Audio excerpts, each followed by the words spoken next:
Baik, saudara, kita awali dengan informasi yang pertama. Polres Aceh Tamiang berhasil mengungkap kasus tindak pidana pembakaran satu unit ekskavator di lokasi peremajaan kelapa sawit rakyat di Desa Sulum, Kecamatan Sekra, Aceh Tamiang, yang terjadi pada Rabu 24 Oktober lalu.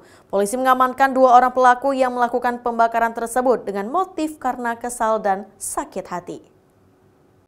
Dalam konferensi pers di Polres Aceh Tamiang, polisi mengungkapkan peristiwa pembakaran satu unit ekskavator itu dilakukan oleh 2 orang pelaku inisial AS dan MM.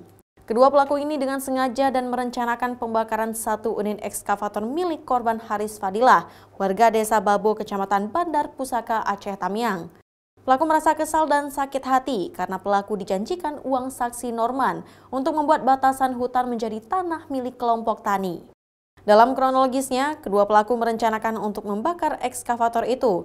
Bermula ketika pelaku MM memberikan BBM kepada pelaku AS. BBM itu diambil dari motor MM. Selanjutnya, AS menuju ke ekskavator dan menumpuk goni serta jerigen bekas sebagai media pembakaran.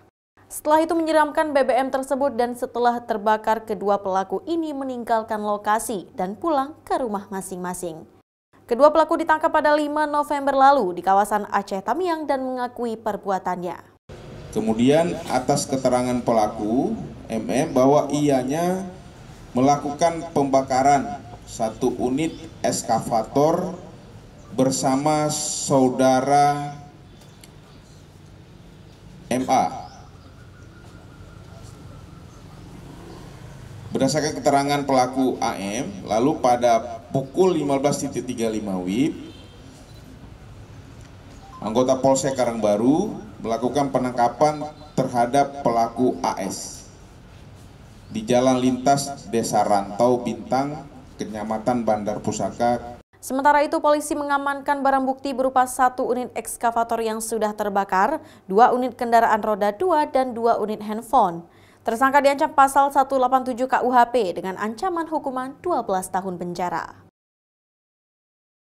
Mustajab, Kompas TV, Aceh Tamiang.